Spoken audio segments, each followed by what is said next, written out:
Sebuah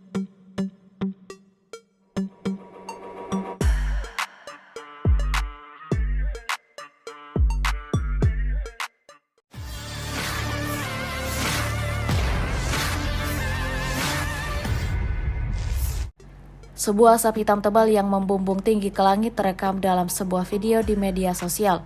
Rekaman tersebut kemudian viral di Telegram pada Minggu 17 Maret 2024 dan langsung menjadi sorotan publik. Di mana dalam video memperlihatkan bagaimana cara kerja tempur kelompok militer Rusia di medan pertempuran. Pasukan Dirgantara Rusia sedang menjalankan operasi untuk menghancurkan gudang militer angkatan bersenjata Ukraina.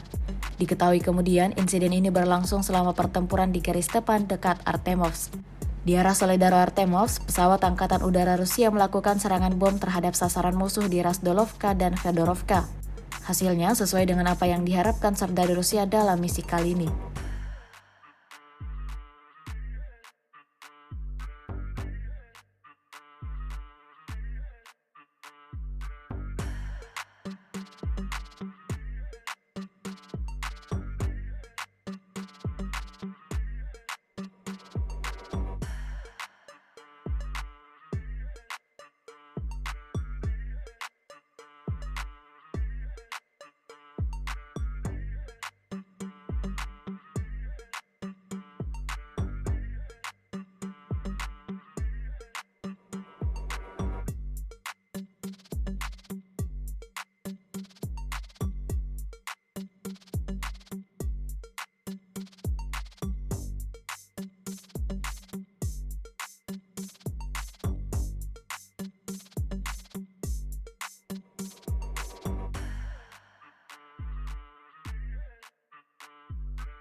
Download Tribun X sekarang, menghadirkan lokal menjadi Indonesia.